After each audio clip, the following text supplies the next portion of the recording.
Shalom Rock Beloved, kembali di dalam Morning Devotion. Saya mengajak kita melihat hadiah atau kado yang terindah dari Tuhan. Nah, memasuki penghujung tahun, ya kan? Kita sering kali akan merayakan Natal biasanya ya, tapi di dalam kondisi seperti ini kita mungkin belum sempat bertemu, tapi percayalah kita merayakan kado yang terbaik dari Tuhan, yaitu keselamatan. Dalam Yakobus 1 ayat 17, setiap pemberian yang baik dan setiap anugerah yang sempurna datangnya dari atas, diturunkan dari Bapa segala terang, padanya tidak ada perubahan atau bayangan karena pertukaran. Ada 4 contoh good gift from God, ada 4 hal yang bisa menjadi kado atau permintaan kita dari Tuhan ya. Kita minta sama Tuhan. Pertama adalah wisdom, atau artinya hikmat, kebijaksanaan.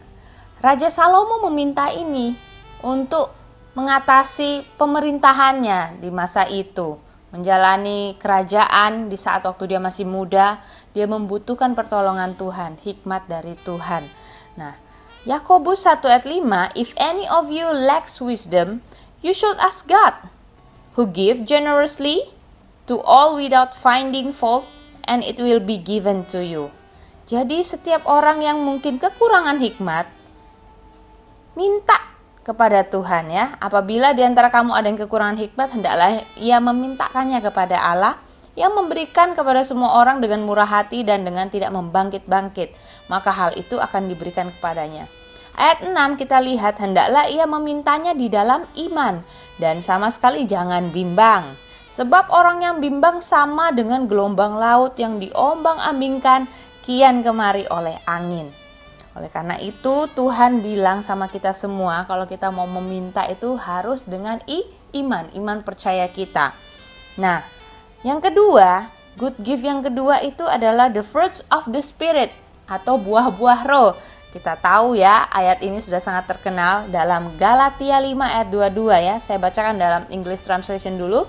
But the fruit of the spirit is love, joy, peace, forbearance, kindness, goodness, faithfulness, gentleness, and self-control. Jadi buah-buah roh ini adalah sesuatu yang kita nggak buat dari diri kita sendiri atau dari kekuatan kita sendiri. Mereka datang sebagai kado, sebagai pemberian dari Tuhan.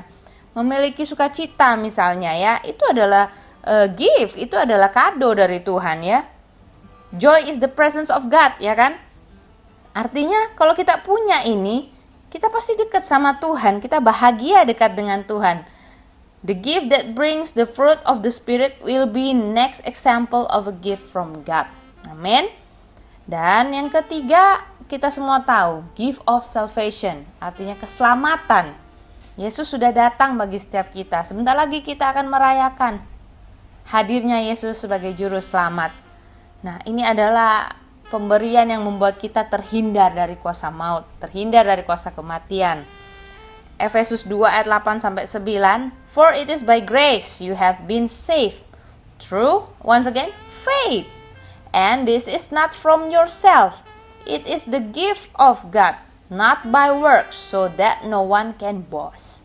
Ya, kita nggak bisa melakukan ini sendiri. Kita harus minta sama Tuhan keselamatan itu. Yang keempat, gift of eternal life, hidup yang kekal. Roma 6 ayat 23, for the wage of sins is death, but the gift of God is eternal life in Christ Jesus our Lord.